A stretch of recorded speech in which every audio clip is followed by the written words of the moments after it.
Hello, in this video I'm going to talk about a self-care challenge that I'm completing and some simple daily habits that I do to support my own well-being.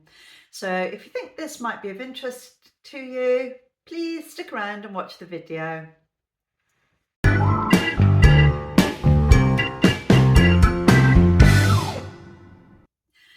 So if I haven't met you before, my name's Rhiann. I live in Shropshire in England. I am very nearly 60 in the next few days and I'm retired. I took early retirement a couple of years ago. And those of you who watch most of my videos will know that I'm part of, or maybe you don't, but I am part of a wellbeing group, an online group, and every month we have a challenge. And this month has been a self-care one. So sometimes the challenges are to do with exercise, sometimes it's to do with eating more fruit and veg. It's never to do with dieting. It's all things that you sort of add to support yourself, to support your well-being, if that makes sense. Anyway, so this month we had a sheet, which I've got here, and the idea was that we would try different things to support our well-being. So I'll share some of the things that we've done. Anyway, I haven't said welcome everyone, have I? So welcome back to my usual viewers and my loyal subscribers. Hope you're all well. And if you're new here, pleased to meet you and glad to have you here. So hold on, I'm just going to have a sip. Nice hot drink, part of your well-being. So some of the things, it's a whole sheet of different things, and I'm just going to share some of the ideas. And it's all very relaxed. The idea is that you might find something that you will, make a habit, or that it might be a one-off that you'll try. So, for example, one of them is engage in a creative outlet such as painting, writing, or dancing. Well, I am part of a creative group, one that's sort of local to where I live. I've been part of that group sort of over a year, maybe a year and a half.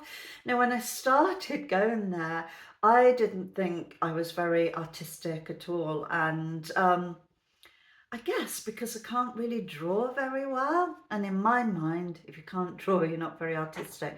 But I have learned over the time that I've been there that, artists creativity takes all sorts of forms, and sometimes I produce things which are quite nice, that please me. They're all very simple, and other times it's rubbish, but it doesn't really matter. But we do all sorts of stuff. Like, for example, today we've been working with glassware, and we've made little stars. There's a glass kiln there, so it'll go into that and fuse together to make little decorations. So it's really nice to try different things. Anyway, what else is on my sheet? Put in the comments below if you have a creative outlet. What do you do? I know lots of people enjoy crafts or knitting, or dancing's a good one, isn't it? And there's so much on YouTube that you can try out. I used to do 5-minute dances for exercise, which is fun. I haven't done that for a while. Actually, I think I should try and do that again. Another one which I definitely did do was it says here, unplug from social media for the day and focus on connecting to yourself. I have massively cut down on social media. Not that it's ever been a big thing for me, but I do quite often look on Facebook, and I found that I was feeling a bit of an obligation that if my friends posted, I had to make sure that I made a comment and liked it. And sometimes I'd be in the evening like, oh, looking, think, oh, I hope I haven't missed anything, I hope they're not offended. Then I thought, what am I doing? I don't post an awful lot myself, and I'm not bothered if any of my friends like it or they haven't seen it. So now what I do, just to sort of cut down a bit and take the pressure off myself, is I'll charge my phone mid-evening, and that stops me from scrolling. You know, it's actually made a huge difference. And because I leave it in the lounge overnight, whereas before I'd get up in the morning and, you know, one of the first things I did was sort of check my phone and see what messages. No, sometimes I don't even pick it up till about midday. So it's a sense of freedom. It's lovely. Can you remember what it was like? I'm sure there's a lot of you here that can remember what it was like before we had phones. There's so many, such a lot of good things that come from having phone, being connected, and having like the internet all the time, I think, to ask a question or solve a problem. But, you know, I've lived most of my life without a phone, so I can do without it for part of the day. And another one that I definitely did was spend quality time with a loved one or supportive friend who uplifts you. So I arranged a day out to Chester. We were on the train with, you know, one of my good friends, Linda. We had a lovely day out. We just caught the train from the local station. It takes about half an hour from here. And we just had a mooch around the shops. We had a nice lunch, we had a glass of wine and came back, and it was a really lovely day. Now, I did buy one or two things, not much, but I'm just going to share with you. Um, so I got these little perfumes from Marks and Spencer's. I am digressing a bit, I know, but I want to share this with you. So this little pack of miniature perfumes was £7, and there's one, two, three, four, there's 5 of them, different fragrances. Now I really wanted the rose one. I was looking for a sort of really light perfume for every day, something cheap and cheerful. And I used to use Paul Smith Rose, and I don't think they do it anymore. I probably could get it somewhere if I tried, but I didn't want a big bottle. And my friend said, try Marks and Spencer's, their rose one's nice. And I've been in a couple of times and I thought, yeah, it smells nice, sprayed it on. And the bottle they've got, which is about that big, I think it's quite a big bottle, was £16, which isn't bad. But I was umming and ahhing, I kept putting it back and getting it again because I thought, well, if I don't like it, that's, you know, a bit of a waste.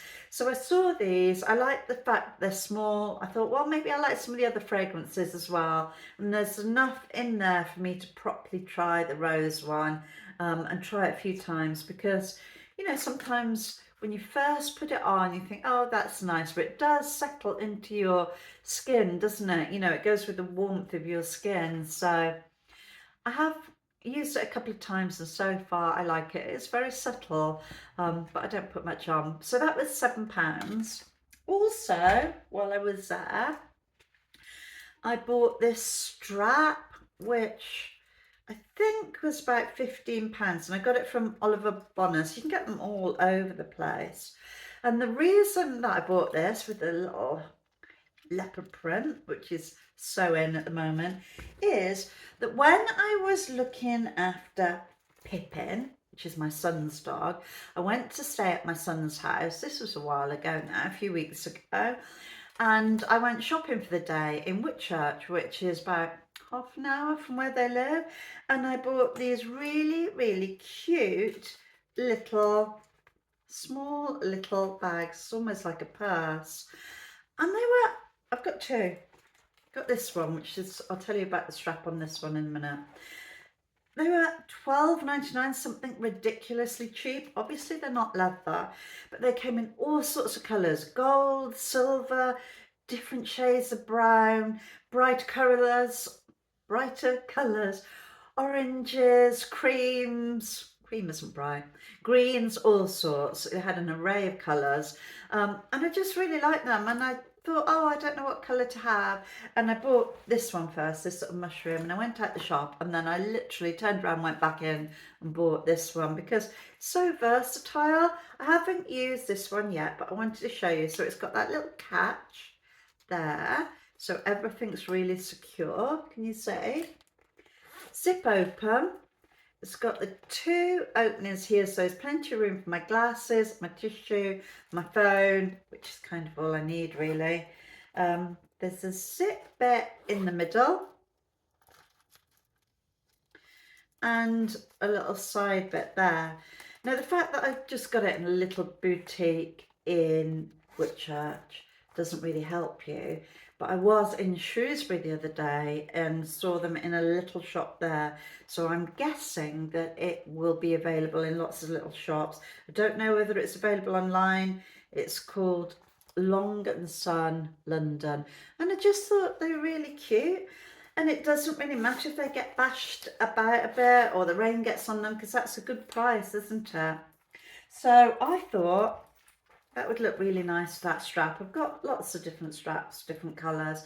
Now I know that's gold and that is silver. However, it doesn't matter too much to me. Oh, I forgot to say it came with its own belt, a long one across the shoulder, and a little, so you could use it as a purse if you wanted to. This is the other one I got, and I've been using that quite a bit for the last few weeks.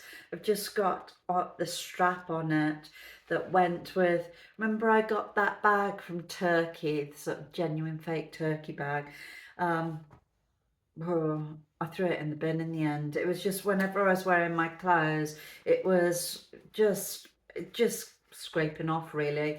It wasn't very good quality, but I kept the strap. I quite like the colour of the strap. It says Prada. No one's going to believe this is Prada, but it's a nice colour.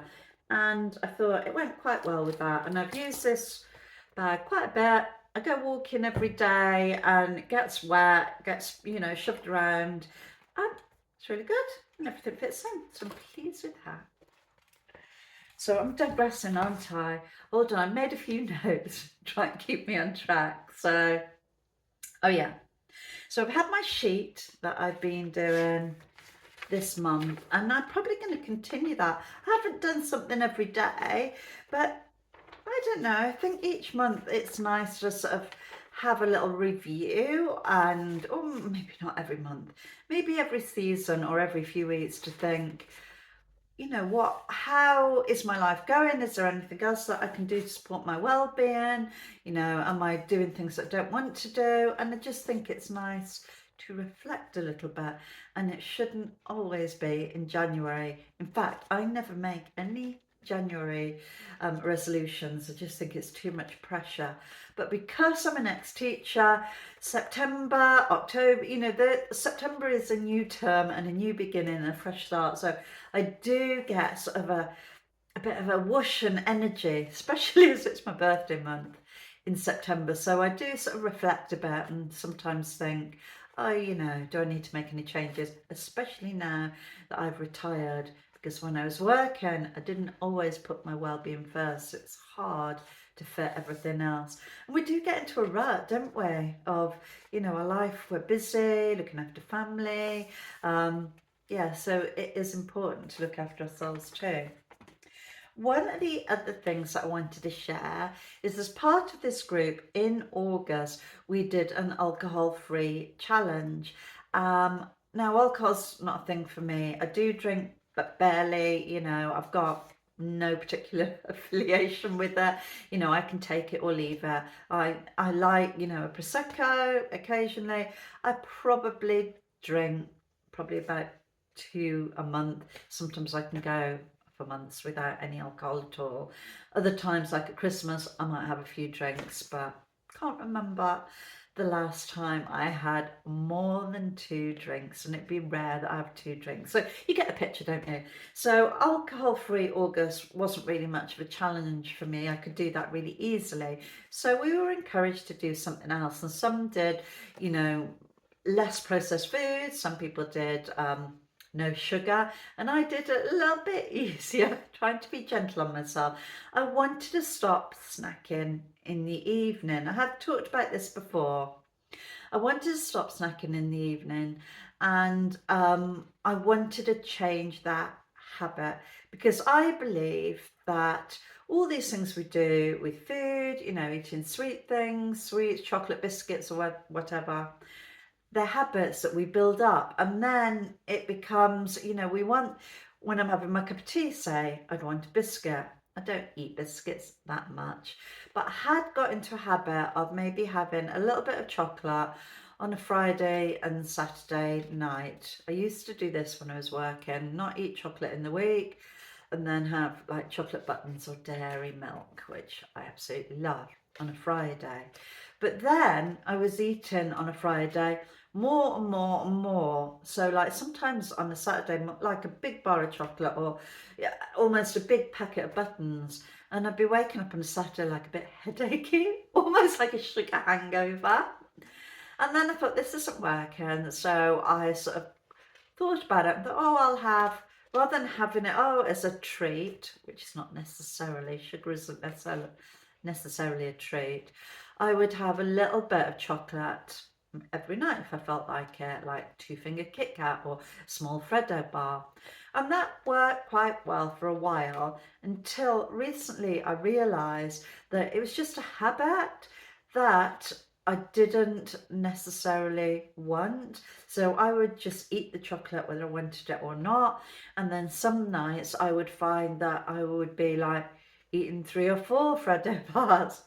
Not all the time, but I just thought this is a slippery slope before I know it. You know, I don't want to do that. I want to be free of that compulsion to snack in the evening. So when everyone was doing their alcohol free, I did sugar-free snacking in the evenings. I did it in August and it worked really, really well for me, and I've continued doing it in September. So what I did, they all had a lovely, beautiful printed sheet for alcohol-free that they coloured in. So I made on a scrap of paper my own. This is the one for September. And I've just written self-care September, free of evening snacks, and I've written the word care. I think in August I wrote free. I didn't run to write chocolate or snacks or anything like that because I wanted to really focus on the freedom from it. And each little letter, I've just done some bobble letters. I've divided them into 7, so 4 weeks, 7 days.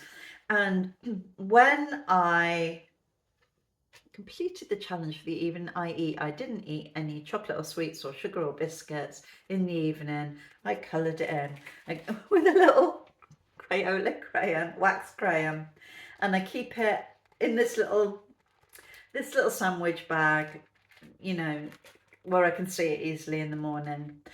And I haven't been perfect, and I'm not trying to be perfect because I'm thinking of it as changing a habit.